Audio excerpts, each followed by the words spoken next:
So, without further ado, welcome back.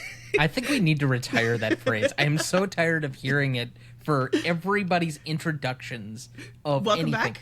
Also, no. Without further ado. Without further ado. The amount of classes for like CLEs that I've been sitting through lately where we have to introduce every speaker and give their page-long resume bio. Like, I needed to know where you went to school and what firms you've been in and what... Nobody gives a shit. Condense this stuff into one sentence. I work at X. I'm doing X. Move on. So, with further ado, as you just proved... I'm Tom Duncan.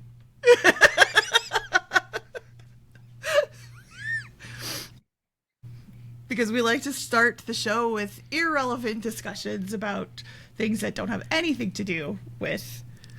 When they talk about screenwriting, they say to jump in the middle of a conversation, and that is... medias res. Yes. Yes. That is exactly what I like to do by hitting the record button in the middle of whatever we're talking about, so that we're immediately jumping into the middle of whatever we're doing. Whatever we're doing, right? Because it's great. Otherwise, we're here for 3 or 4 hours before we actually hit the record button. Right, because eventually we just have to hit record, because you and I will just gab and gab and gab. Okay, so welcome back to First Watch, Rewatch, the podcast where one of us is seeing it for the first time. And one of us did not pull up the script yet. The script of the only thing that is about this show. The only thing. And the other one already knows what's coming. I'm Sarah this time on the rewatch. And I'm Tom, watching The Good Wife for the first time. I feel like your goal is to get me to like pee my pants laughing like on air. Like that hasn't happened yet? I mean, it might happen every time. Okay. So today we're covering season 1 episodes 7, 8, and 9. We're covering three episodes today. We're going to try it out. Are you ready to actually dive in? Or would you like ready? Yes. Or is there further ado? Start. Okay. So, our episodes are 7, 8, 9. Episode 7 is titled Unorthodox, and it was directed by John Poulson, written by Robert King and Michelle King. Original air date of November 10th, 2009.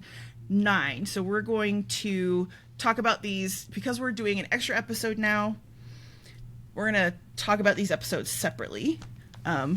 I think to make it a little bit easier to parse out. So here is the summary for this episode. Alicia serves as co-counsel to a handsome storefront lawyer who is defending an Orthodox Jewish couple being sued in a slip and fall case. Alicia is assigned because one of the defendants is the daughter of one of the law firm's named partners. The victim claims she was badly injured when she tripped on a wire outside of the couple's house, but Alicia believes the incident may be a scam. Meanwhile, Will and Diane Lockhart make a round of layoffs at the firm. Okay, what stood out for you in this episode, Tom? Well, this is now the second significant mention of the third partner. Correct. If I recall. Mm-hmm. They're already discussing layoffs. Mm-hmm. We're potentially getting yet another love interest during the middle of the episode for Alicia, and he is clearly laying it on thick. Mm-hmm. He's a talented lawyer, but he's also not a lawyer. Right, which we find out in basically the beginning of the third act. And she sacrifices her own morals and ethical responsibilities for the betterment of her client. It is a weird moment because I can sympathize that you're caught between two different things. You have an ethical responsibility to the court, but you also have an ethical responsibility to your client, and you're caught between those two things. Meanwhile, never practice law without having a license in any state. So if I pass the bar in Wisconsin, I should not go to Minnesota and try and solicit clients without passing the Minnesota bar. Just don't do it. While the fines are minimal and the court sentences, it basically is one of the big black marks that you could do in a legal career. Right. So don't do it. Don't try and pass yourself off as a lawyer. But like, there's no crime cute? like impersonating. Okay, that's where I wondered if you were going to go. So you like the really long-haired look. Not necessarily.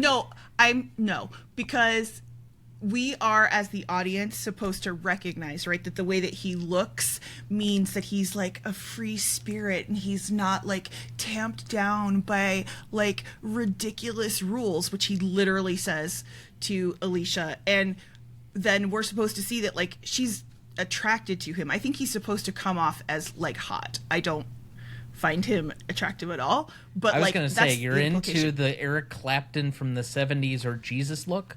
No, I am not. Nope. Nope. You have to... I've told you about, like, the crushes that I had, like, growing up. It was, like, Rick Moranis and, like, Drew Carey and Pee Wee Herman. Yes! Totally Rick Moranis. Love Rick Moranis. Like, he could get it. A lot. Hey there, hoser. So, yeah. I once had a boyfriend who had longer hair than me, and we used to, like, prompt fights with me over who had better hair care. And I was like, I'm fucking 15. I don't fucking care. Like, I just want to, like, listen to, like, metal. And yeah. So what I'm saying is your look right now, very beneficial. Let's move on. So, okay.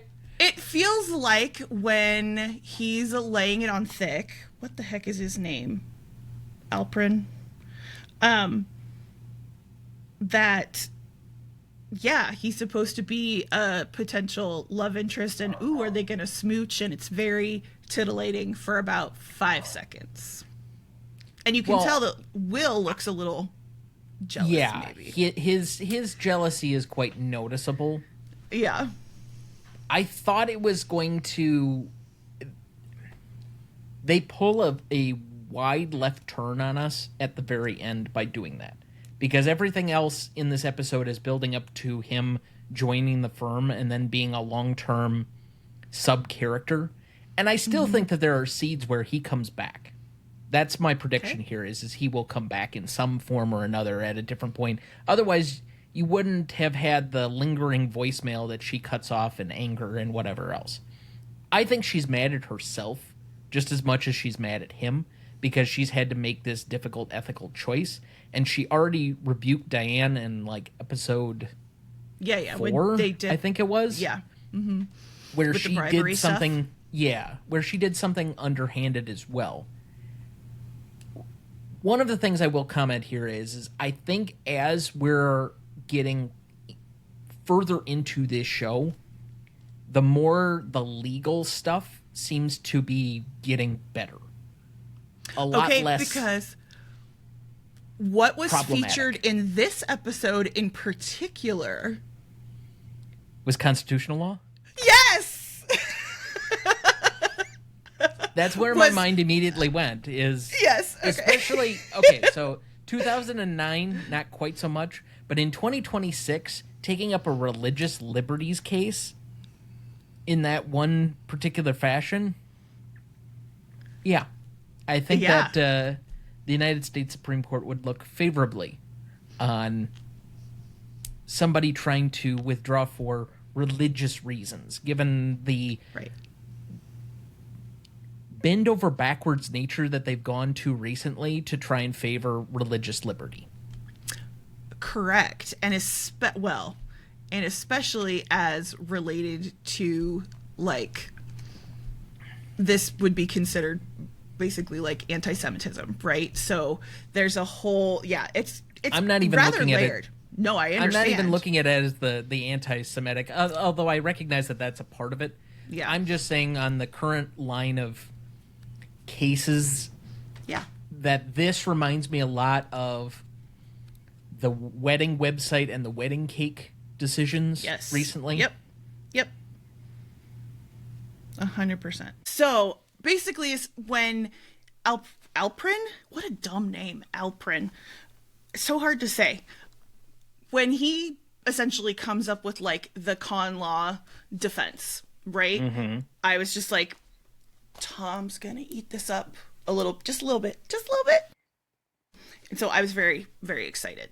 So hopefully you enjoyed that as well. I did enjoy the tidbit, but the fact that we couldn't, like, really see it out to the end was a little disappointing. Particularly because yours truly did get an A in First Amendment this last semester, so. Oh, good job! Congratulations. Yeah. Very, very good. I'm sure that was very difficult for you to ace that. Yeah, actually it was, but that's beside the point. You're so smart. I don't know. My friends did better than I did, but that's okay. You know, it's funny. I got an A- in one of my classes in graduate school, and therefore my GPA was 3.97. And it makes me so mad. I won't tell you what my current GPA is then. Is it 4.0? It is not. It is it higher? Nowhere close. Oh, okay. Yeah, I basically... Let's just say I am happy to hover around the 3 mark. Good. For law school. Because a 4.0 in law school is basically unheard of. Correct. And you're going to go on to, like, teach law rather than actually practice law. That's what that means. Probably. Yeah. Or you'll get burned out from whatever big law firm that you go to first so that you can pay off your student loans. And once you're done with that, then you go into the teaching of law. Right. Yeah, because you're not going to get paid a whole lot. Okay, so we did have, as we said, the kind of more intense mention of Jonas Stern, the third partner. In fact, it's his daughter, right, that is represented in this case. So he is a real person, but we still don't know a whole lot about it. And then there's also this stuff where Zach, the son, is searching for the prostitute in the photos and videos of Peter, and so he calls a sex line looking for information. So we've got that in there as well. I like that they are taking less sub topics or sublines. Okay. And they're only just sparsing it out over the course of the episode, as opposed to it being basically an A and a B story. We have a very prominent A story, and then we have kind of a mini B story, which I'm okay with. Yeah. The stuff going on with Peter in the background and with the kids just is not enough to sustain itself yet. Right. So you're dropping breadcrumbs, you're working through all of this stuff. I think that this is a good use where it's actually balancing it out well. Instead of trying to give it equal weight, they're prioritizing well as it starts to move along through this season. Mm-hmm. Mm-hmm. Mm-hmm. Did you have any, because this other thing is that they're doing layoffs in the firm, did you have any thought that, like, because they do it more towards the beginning, that Alicia could get laid off? I know she's the main character, but... If they're truly doing layoffs, neither her nor Carrie survives. Right. Yeah. That's what I thought. There's no way. That doesn't make any sense. The last 2 people in the door would be the first ones out. Yeah. That's what I thought too. So... Especially because they only had enough space for one of them. And so to keep both of them now that they're doing cutbacks. I don't get it. Yeah. Kind of like what's going on in my school district right now. Okay, let's move on to our next episode. Do you need me to cut that? No. Okay. No, we'll just leave that in because it's a disaster. So, episode 8 is called Unprepared, directed by Jim McKay and written by Corinne Brinkerhoff. Original air date of November 17th, 2009. Here is the summary. Alicia defends a scientist accused of arson after the lab in which the woman works is torched. It's soon learned that the lab is the target of a hate group. Meanwhile, Alicia is asked to testify on her husband's behalf at his bail hearing, but she is uncertain if she wants him to return home. Zach becomes determined to uncover the identity of the person who is leaving damaging photos and DVDs at the Florix front door. All right.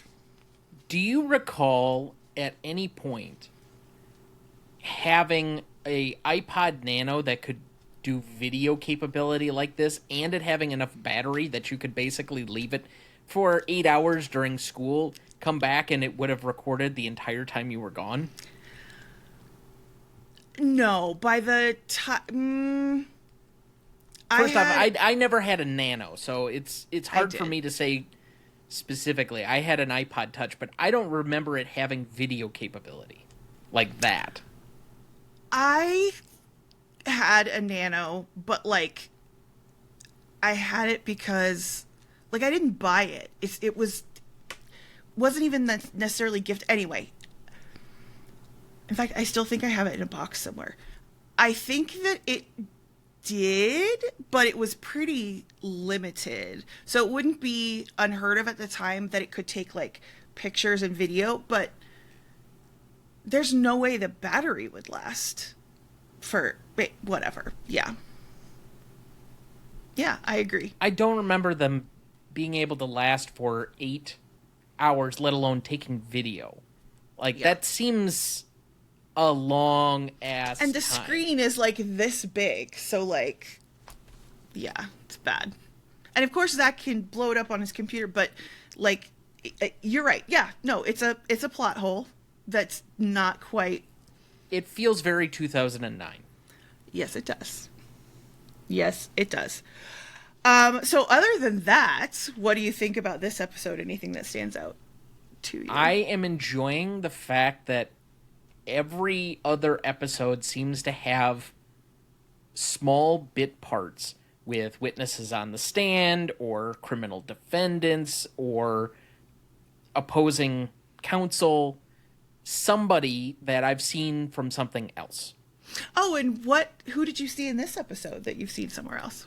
So first off, and I want to make sure that I get his name because he has been a true that guy. Matt Servito is the guy that actually did the arson. Uh-huh. I've seen him fucking everywhere. He has been in so many goddamn TV shows and movies and random shit all over the place. Like, he has 2 lines in the movie Hitch. Like, I love that movie, by the way. He just drops in and out constantly all over the place. He's kind of like Matt Walsh. He's that guy. The character actors that make a good career out of just being in so much stuff that they're never leading, but you've seen them in so many places. You know exactly who that is. The other one was the witness who basically broke down on the stand. And I want to see if I can find her here because it took me a while. I'm like, I know this woman so well, but I cannot think of who she is. Oh, why am I not finding her?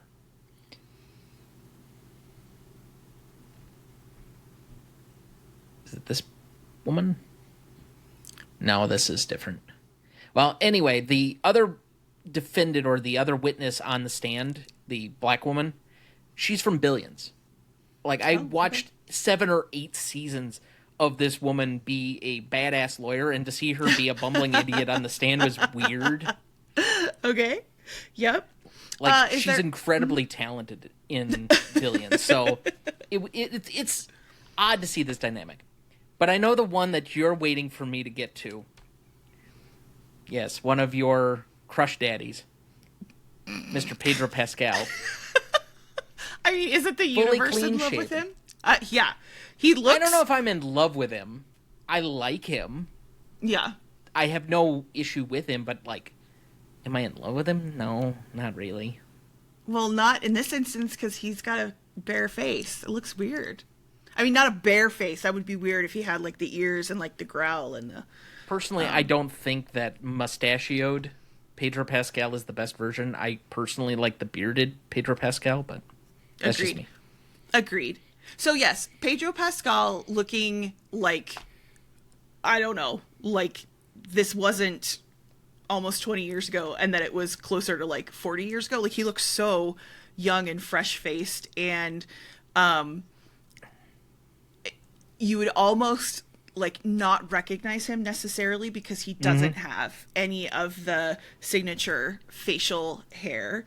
And this is actually his first appearance. He's going to make several appearances over this season and next season. So obviously when we meet him, we don't necessarily know that we're going to see him again, but yes, we are going to see him again. I want to say like I'm okay with that. 6 times or so. Yeah.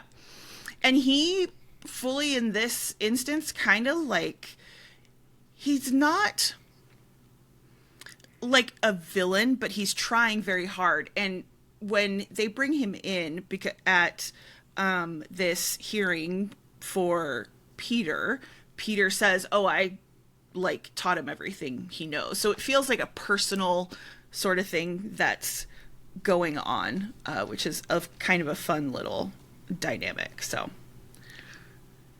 certainly so. I think the fact that he is tied to whatever's going on with Peter,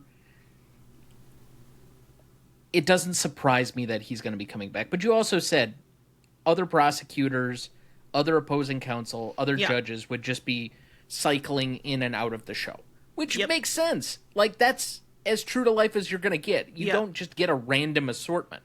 But I'm very much thinking of this show in the same way that if you go back and watch the David Suchet Poirot from, like, what was that? The late 90s or the mid 90s up through the mid 2010s or something like that. Mm-hmm. And there was such an assortment of British actors before they hit it big that got their start doing bit parts on that show where they were like the dead guy or they were the murderer or whatever. Yeah.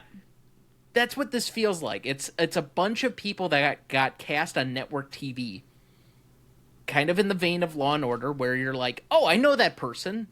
Right. They're there for an episode or two, and then they're gone. Right. Yeah. So it's fun for me to be able to... It's not just this episode, certainly. Like, there have been so many. We talked about Jillian Jacobs in the pilot, and there are people cycling through all the time. But, yeah.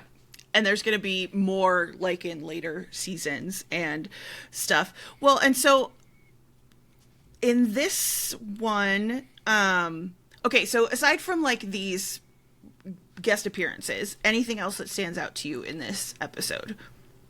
How they supposedly do their appeals does not make any fucking sense to me. Okay. You do not bring in the defendant for the appeal. It's not like actual trial. Nobody sits at the tables. If you're gonna have, okay, so normally it is like the lowest court that you have is like the trial court. Then you have a branch above it, which is like the district area, but it's not always known as a district court or something. It depends on the state. So you have these like branches that oversee a number of them. It's kind of like a regional thing. So that court would only be oral arguments between the two representatives in the appeal, and then you have the state Supreme Court. At no point is he coming out of custody to appear in his own appeal hearing. It makes no fucking sense that he would just be able to be in a war room in the courthouse and maneuvering shit. And this is the part where it just confounds me that nobody bothered to consult any type of legal analyst in the basic blocking and tackling of this show. And this is a problem because it's an appeal and not just like an original trial. Correct. Right? If it was an Correct. original trial, this would Yes, make then sense. 100% he would be there. He would be sitting in view of the jury. But there's no jury. This is usually... And here's the other part. At an appeal, it is almost certainly a 3-judge panel. There was 1 judge. What the fuck are we doing?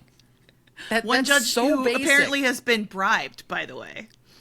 That is so fucking basic.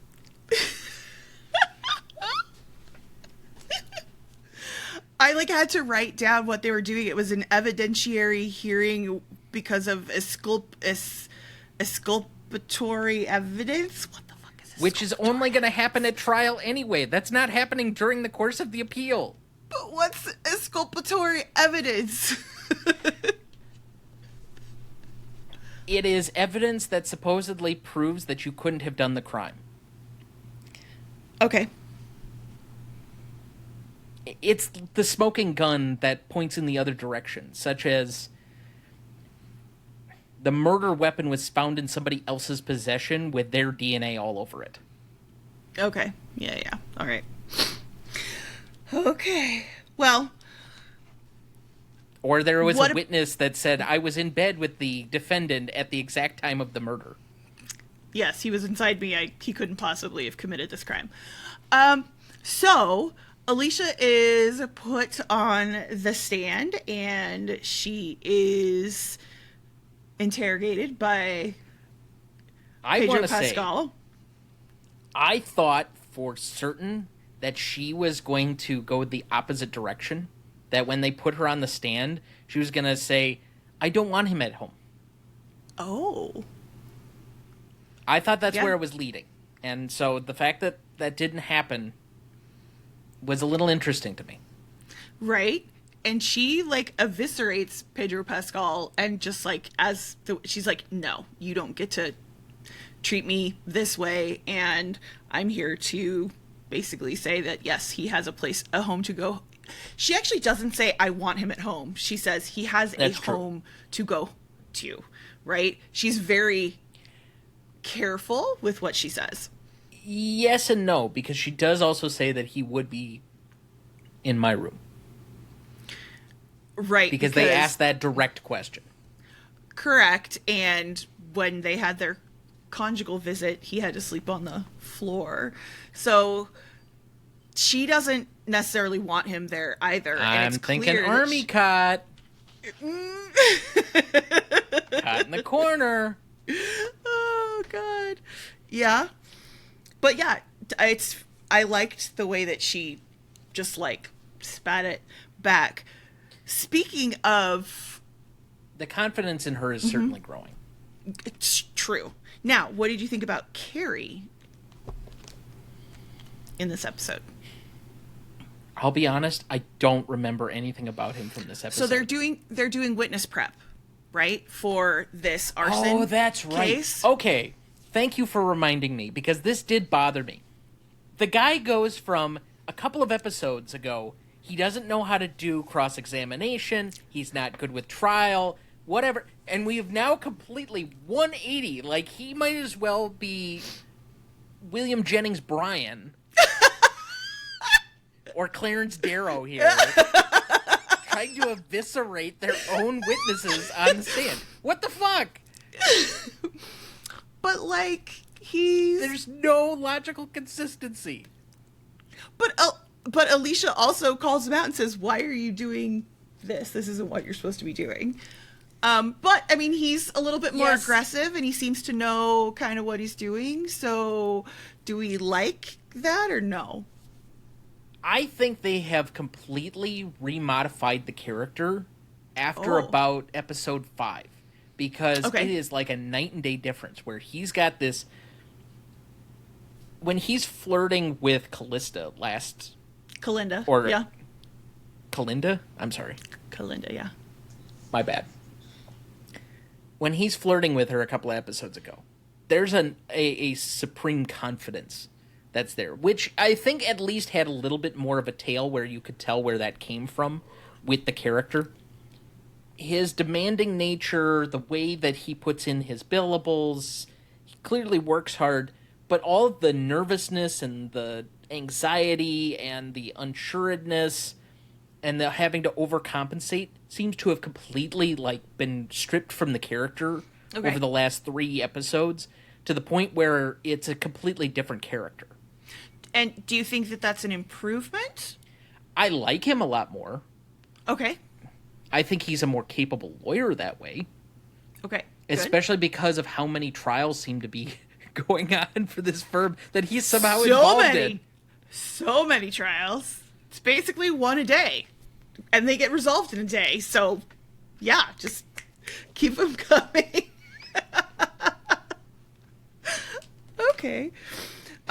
Well, and it's, an interesting parallel, right? Because Alicia's getting prepped to be on the stand for Peter while they are prepping these witnesses for the arson trial. And of course, it turns out that, it's the woman's associate or co-whatever scientist who, sets it. So I have a question. Is it because he likes her and doesn't want her to leave? Doesn't want her to leave the United States? Because he said, we got really, really close at this, whatever it is, conference or whatever. That's my understanding. Based on what they had. He had this weird, well, 1, attachment, and 2, idea of how to get her to stay. Because her research would have taken her to, I think it was Oxford? Right, maybe Cambridge, basically back to the UK, yeah. And somehow if the research is gone, then the grant is gone. I don't know. It doesn't make a ton of sense. It seemed to be tied to, if this happens, her passport is taken away, and therefore she cannot leave. But did he want her in jail? He doesn't seem to want her in jail. Anyway, it's weird. I don't think that was the case at all. Either way, I don't think that he thought she would be blamed for it. Well, he says that explicitly. Exactly. So I don't know how her passport would have been taken away for that unless she is caught up in the criminal charges. Right. Okay. Yeah. So it's. But I think it's just simply the academic results that if she doesn't have her research, that her fellowship goes away and thus she has to stay. And start over. Pretty much. Yeah, because he's obsessed with her, I guess, right? But as we've already picked up, there is not a lot of logical consistency or good plotting for the writing of this episode. I mean, right. We've had different writers for basically every episode. It's just been... about. Well, yeah. I will say, so the last episode, 7, with Unorthodox, is written by the same 2 people that wrote the pilot and the second episode. But for the most part, everybody else seems to be in a rotation of, we get... It looks like 11 is written by somebody who's already done one, and 12 is written by the same lady who did this one, this episode 8. And so, yes, eventually we will come back to it, but for right now, it feels like there was a fairly large writer's room, particularly given the fact that this is network television, and they were doing weekly or pretty consistently paced episodes. When you have 20-some episodes, it's going to be really hard for them to have a very small writer's room. Well, and it's interesting because compared to West Wing, right, where we know that it was mostly, right, Aaron Sorkin, and I had a clear preference for the episodes that he wrote, and by himself. Yes, that's true.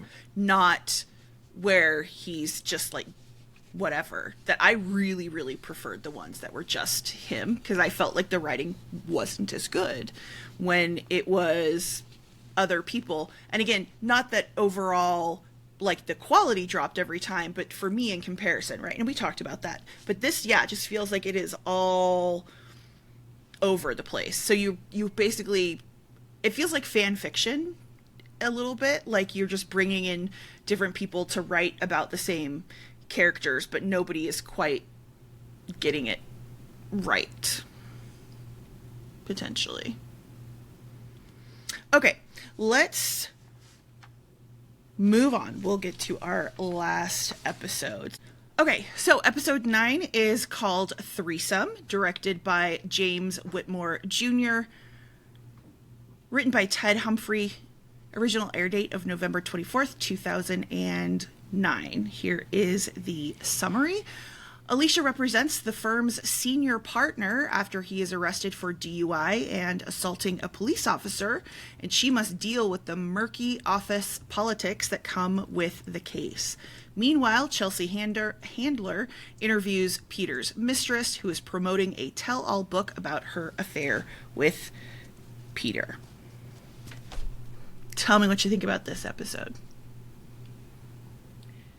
So there's a few things off the top that we should discuss.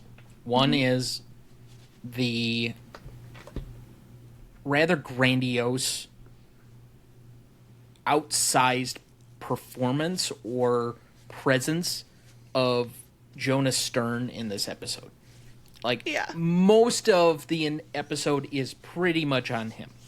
Right. That is not to say that the interview and the Chelsea Handler and this other thing going around isn't important and that I took something out of that, but his role to play in the episode seems substantial. Mm-hmm. So there's a couple of things, though, when we're handling it. One, I thought Alicia fought back well against him by not allowing him to basically dictate to her at certain points, that she figured out a way of making her way through without having to disclose his issues, because technically as a client he can disclose his stuff in privacy and she cannot share that. That part is true. Mm-hmm. However, the end results at the end of the episode are where I will pick at the legal portions of this. Now, when you sign a fee agreement with a law firm, you are signing it for billables and retainers and all sorts of things with all of the major partners. When somebody leaves, they have the option of going with. He can't just simply take them. So it's a phrasing issue. If they were solely his client, or, for example, when Dana moved out of his previous law firm and he started Duncan Disability, none of the Social Security clients, none of the workers' compensation clients technically had anywhere to go because nobody else in the firm was doing those. He was kind of in this shared practice, but he did those two very specific areas. And so we had to send letters to all of them that said, you can stay a client there, you can come with us, or you can find a third party, because you're basically a free agent right now.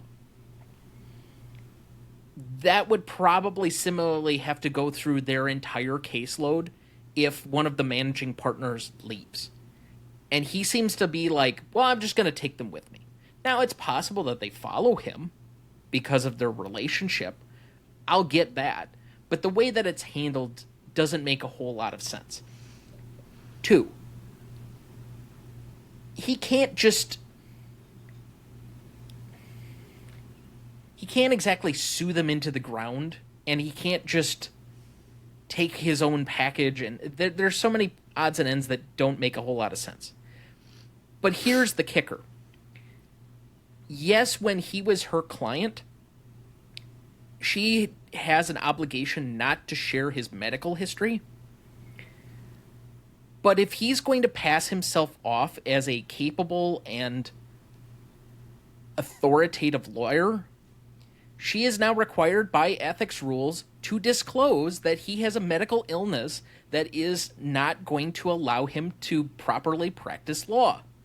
She has an ethical duty to the court to report him, because it's in the furtherance of a potential crime or an ethical violation.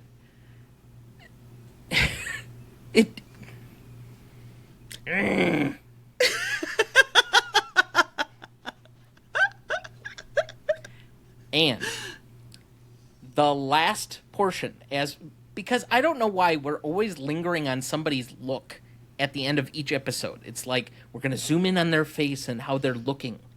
Mm-hmm. Particularly usually Alicia, but I think one of these episodes Peter. It was a different... Was it Peter? Okay. No, this episode specifically, it's Peter. Okay.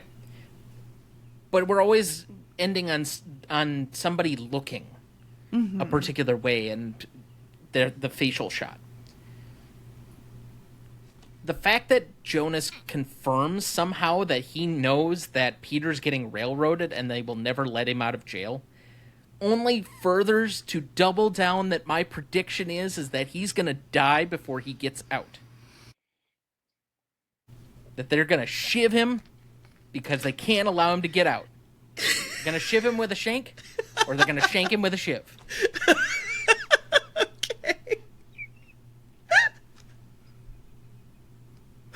Sorry, I couldn't get past you saying the facial shot. So, yeah, Alicia... I was waiting for you to catch up. Alicia walks up to him, right? Because she's going to come visit him after she's just been accosted by the mistress. And she walks up to him and kisses him and then walks right out. How do we feel about that?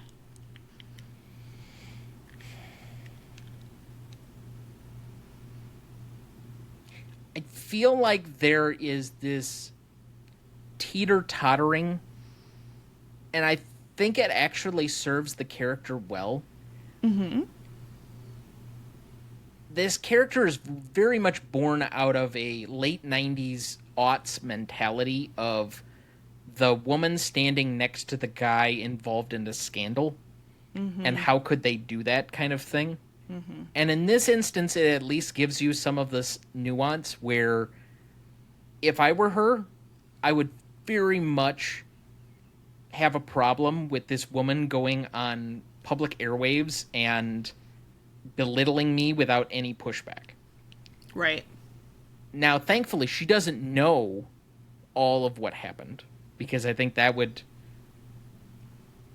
There's a certain level of ignorance is bliss there, that she can know the result without knowing how it was done, how the sausage was made. Right. But there's a part of me that wonders at what point does that matter? Like, does she find out how the sausage was made? Does it somehow undercut, even though he did it specifically because she asked him to?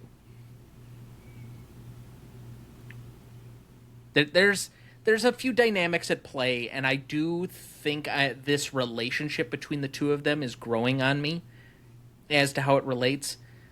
That's still not to say that I don't think that she and Will should get down. You're waiting for the smooches between her and Will. Sure, let's say the smooches. Like, well, that's how we're in 6th grade as opposed to... That's how we referred to it in Pound West Town. Wing. Late night law sessions. Laying down the law.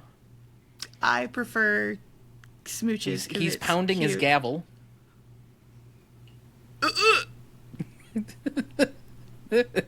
No. He's reading her the riot act.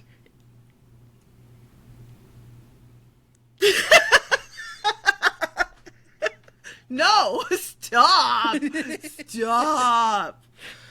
Stop. But this relationship is growing on me a bit. Where okay. I think Alicia and Peter is growing. Correct. Okay. Thank you for the clarification. Yes. Okay. Alicia and Peter are growing on me as two people trying to muddy their way through this relationship. I think she's going to get to a point where she is going to ultimately forgive him to a degree, and that's when he will be snuffed out. So just as they are like, okay, let's get back to normal, he's yanked out. Yep. To make it extra traumatic, and it'll be right around the end of the season is my real guess here. Okay. Duly noted. I mean, every time that we do one of these and you kind of are like, my prediction is this is how it's going to, and you keep adding layers. Here's the justification. So I'm seeing around episode 15 is when she and Will are going to go to Pound Town. Have you looked any of this stuff up? No. That's I have so not specific. watched ahead. I have not looked anything up. I know nothing. This is where I'm just going to lay it down because I'm an educated TV viewer who's watched a lot of television. Okay. And I know how network shows are usually written. Mm-hmm. You have her go get some strange before she has this come to Jesus moment with her estranged partner, and it leaves one guy in the lurch who then doesn't know how to act because the other guy has been taken completely off the board by being shivved with a shank. Or shanked with a shiv. Well, let's have to see, huh? I suppose we will. I am possibly completely off in left field, but I don't care. Who will have... Well, I mean, we need some sort of romance, right? There needs to be smooching. I mean, Kalinda and Carrie, come now. That being said, the involvement of her new secretary, I like her. The new secretary, yeah. I think I want to see that character grow out more and give her more to do, because even just the first inklings, there's just a charisma that she has, a kindness, a nurturing quality that I think can serve the show well, because she feels like an opposite foil of Kalinda. So if both of them are basically assistants of some variety, you have the investigator who's hard-nosed, who's... I'm trying to think of what's the right word. Cold? And you have the aloof, warm... or whatever, yeah. Yeah. Well, I think cold serves to highlight exactly what I wanted to say, though. Yeah. That she's just exacting. She doesn't have... It's still not even quite the right word. And talking about Kalinda specifically. Yes, correct. But the opposite is this new secretary who the name escapes me at the moment. But that she's going to start balancing some of that out, where she'll work with Alicia on some stuff, but she's more warm. She tries to help Alicia instead of... There's kind of the yin and yang between her and Kalinda all the time. So I think it's a good pairing where you now have these oscillating relationships that kind of feed different portions or different personality traits. Right. And you see her in this episode with Alicia as like, she's looking out for her like preemptively. Correct. Right? Correct. So she's like, okay, I need to show you what's happening. And Carrie's like, hey, come talk. And she's like, you need to chill because I'm going to take care of my coworker or my boss or whatever it is. And that she seems to, unlike the other people in the office, have a genuine, I'll just say affection for Alicia, and that she treats her like she would a regular person, not she's just the wife of this guy who is involved in this scandal. And of course, what she's showing her is this horrible interview with Chelsea Handler, and it's shocking, but that she does seem to be like, okay, I'm gonna take care of you because this is objectively not okay that this is going on. And so she wants to like give her kind of like a soft place to land because nobody else is gonna give it to her like at all. Correct. Yeah. Okay. So those are my main primary things that I can recall from this episode. And then we talked about the Peter angle. We talked about the Chelsea Handler stuff. I'm just trying to think if there was anything else major that came up or not. I mean, we have this narrative kind of that Alicia's frigid, right?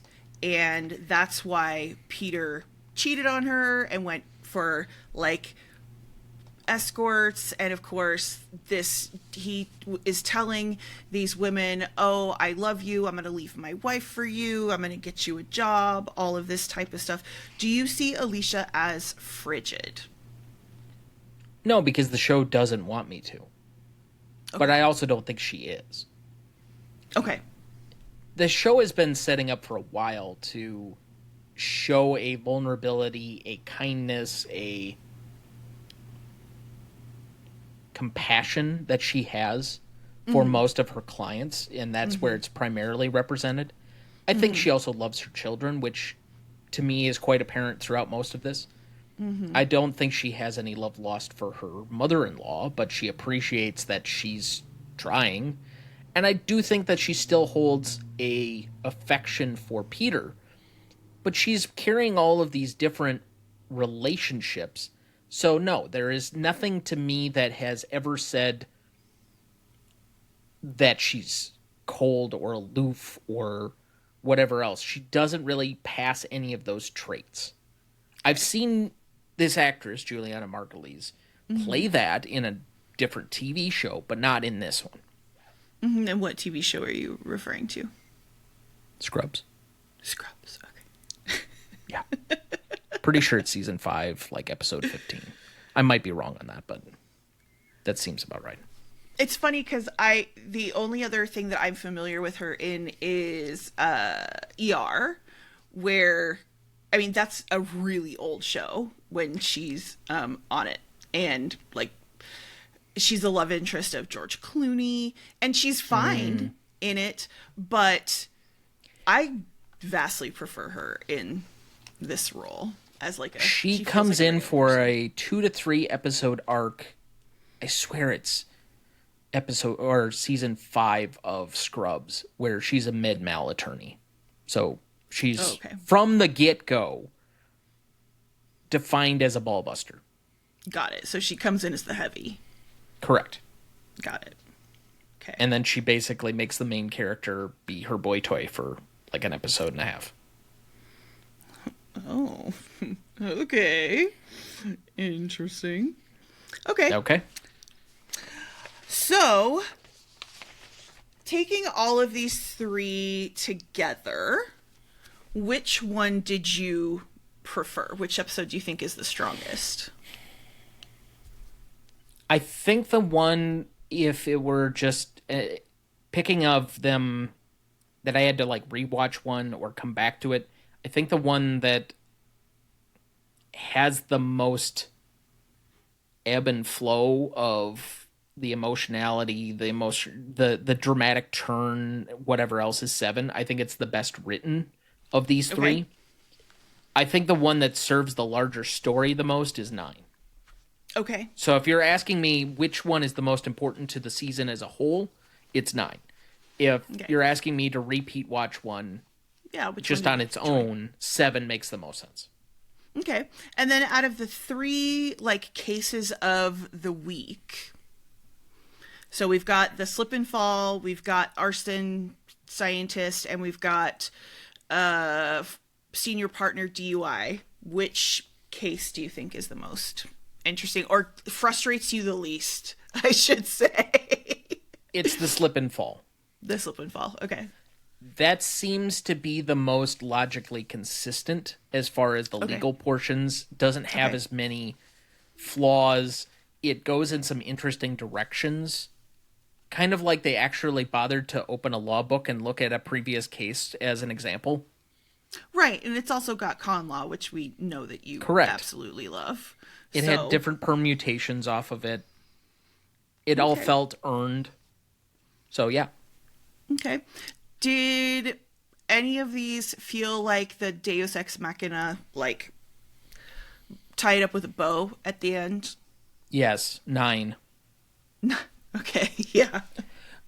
Yeah. You come out of the middle of nowhere, and the dementia stuff, like, you could get the seeds being laid for that one pretty early on. Mm-hmm. But the way that the cross-examination kind of has a Perry Mason moment at the end. Mm-hmm. Even though it's more earned than the Perry Mason, because the cop's not confessing to something that he really wouldn't have in a normal setting in real life. Right. But she does cross him up, and it basically unravels the entire case. Right. Okay. So, then, what characters are sticking out for you now? Because we've got more kind of information. You've said consistently that Will is your favorite. Totally fine. But how are you kind of feeling in terms of ranking, moving people around? Carrie got better. Okay. Peter got better. Alicia got better. Oh. The secretary is a nice addition. Mm-hmm. I didn't have really anything with Diane these 3 episodes. She wasn't in it a ton. I mean, she was there, but she was kind of right, just serving as a little bit of a foil. I think Stern is going to be an important villain. Okay. But I think he's a potentially good foil to work off of, given the information that we have. Okay. The son is starting to annoy me. Zach, do you think that's the way the character is written, or the I think it's just a normal teenage boy doing stuff that's... Like, there's nothing unnatural of what he's doing. Okay. But I think they're setting him up that you're not supposed to like his actions right now. And he's just... I'm finding him a little bit grating, like most adults find most teenagers. I mean, I can't relate. I spend all of my time I am aware. That's why I said most. I feel like that actor has a really punchable face. I'm so sorry. He's an adult now, but... And I still cannot figure out if he's the younger or the older brother. Yeah. I want to feel like he's older because he's dealing with the sexy stuff. Yeah. But I think he's the younger. I think you might be right. But then I default to that he's older because I think he's taller. Which has literally... Yeah, I've seen... Yeah. With men and growth spurts and... right, I'm saying that's just the default. Like, when you're taller and you're a minor, then you're... Sure. So, he's grating on me. The mother-in-law is still in my doghouse because she's just an annoying shrew. Was she even in any of these episodes? A little bit, but not enough that, like, it did anything. That's why she just stays consistently near the bottom. Okay. Like, I think she is in dead last place right now. Oh, but as my least favorite character. She, like, annoyed you and then, like, never came back to redeem herself. That's correct. They've written her as just being, like, the anti-Alicia. Yeah. Yeah. Basically. I think my second least favorite character, and it's... I think... I want to say there's a very large gap. Okay. Between these two characters. But let's put Zach at second to least favorite. Okay. And then there's another gap. And then I want to say it's Kalinda. Because again, I get nothing out of that relationship yet. There's no humanizing of that character. She just seems to be the hammer in most of that relationship. There feels like there's no vulnerability yet to be able to say this person is a person somewhere. Right. I mean, she could be a robot. She could be a computer that Alicia, like, interacts with, like... She could be made of liquid metal. She could be. Very, very possibly. Looking forward to talking about that movie. Releasing on Wednesday. Releasing on Wednesday or discussing on Wednesday? Okay, when this episode comes out, it will be releasing the following Wednesday. That's true, because we are. See, I got to keep all these dates in my head at all times for this stuff. I let you take care of that stuff because we know I can't handle it. But yeah, we get to talk about T2. I'm very excited. It is me discussing a movie with y'all, like, towards the end of the 20th century.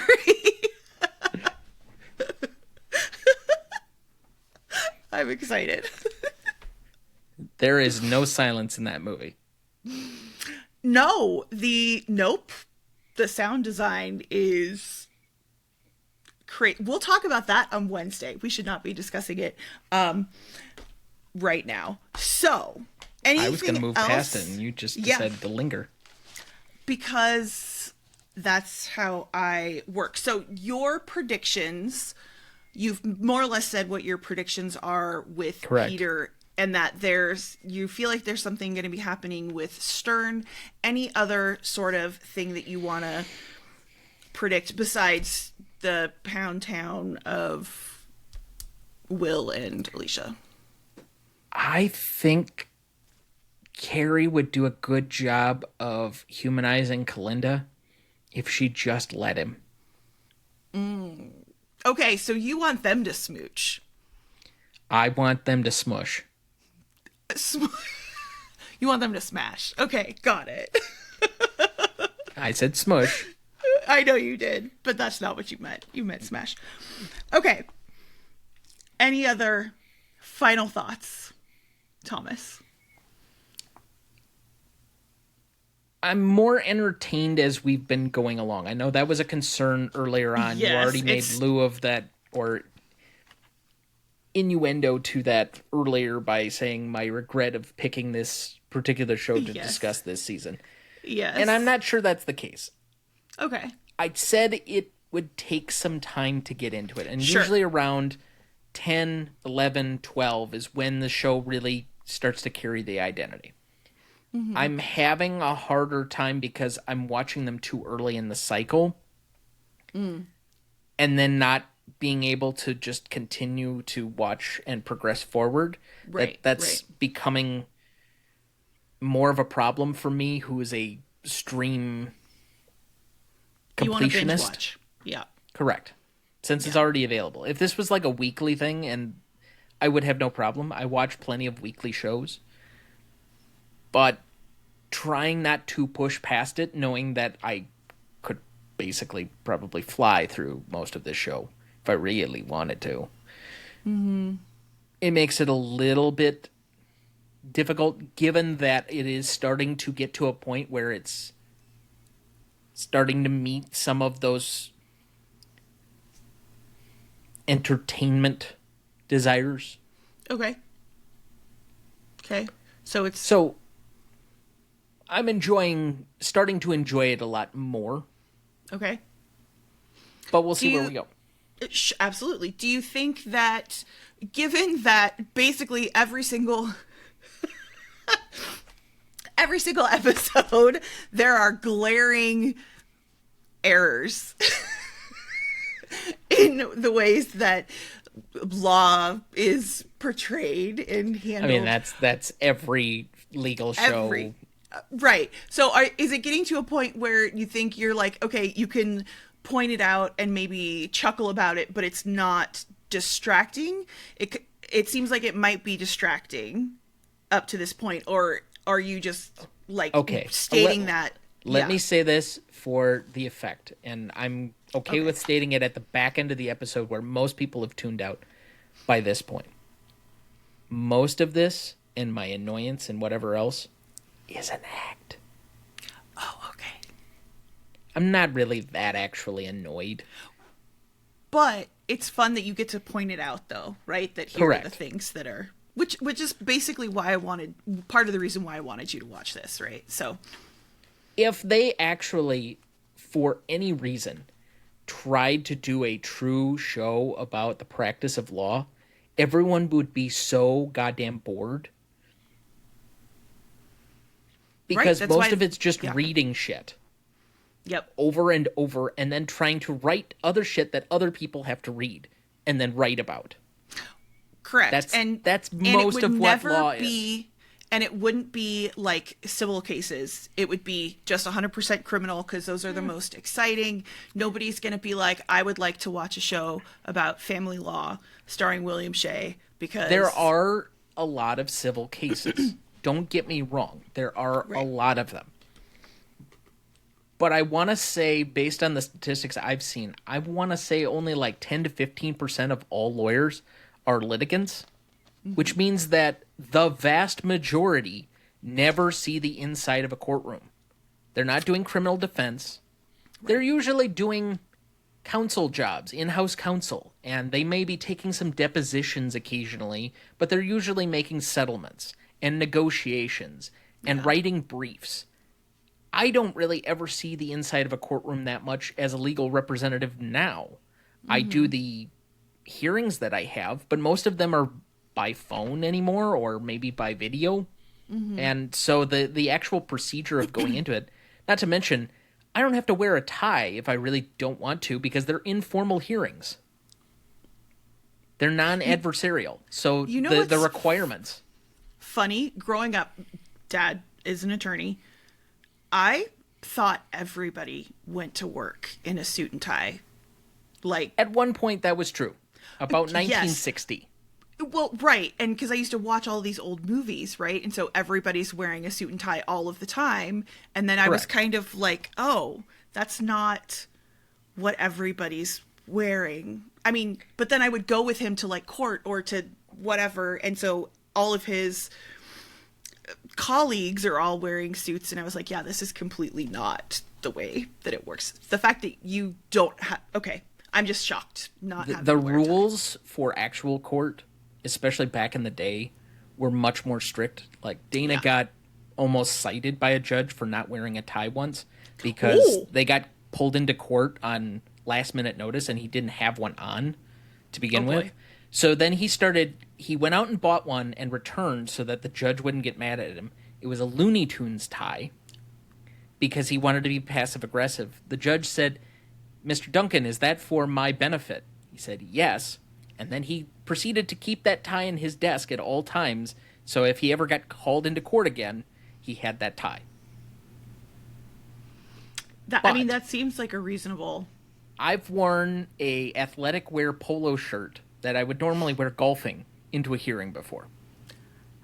That is shocking to me. It was a video hearing. If I were going in person, I at least wear like a button shirt. But still. And usually I'm putting on at least like a sport coat or something when I'm appearing in person.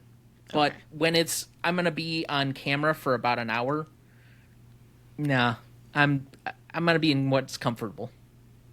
Okay. Dana's done that too, by the way. So it's not just me.